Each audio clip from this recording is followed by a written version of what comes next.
The voice of the Lord is over the waters. The God of glory thunders. The voice of the Lord is powerful. The voice of the Lord is majestic. Psalm 29 verses 3 to 4. But what if that thunder is more than sound? What if it's a frequency? A divine vibration. 528 Hertz, science calls it the miracle tone, a frequency that resonates at the heart of creation.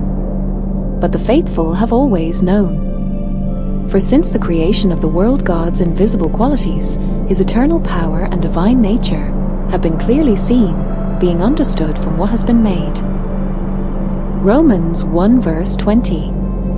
It's the resonance beneath the roar, the love song within the storm. It's the same frequency as the still, small voice that spoke to Elijah after the wind and earthquake passed. 1 Kings 19 verses 11 to 12. Your spirit recognizes it. It remembers the voice that said, "Let there be light," ere informed you in your mother's womb. Genesis 1 verse 3, Psalm 139 verse 13. So how do you hear it? You must become still. Be still, and know that I am God. Psalm 46 verse 10.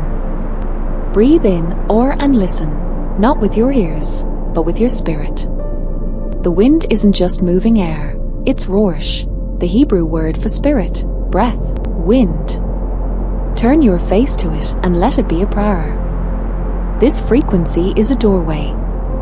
It aligns your heart with heaven's rhythm, the rhythm of righteousness, peace, and joy in the Holy Spirit. Romans 14 verse 17. Let it wash over you.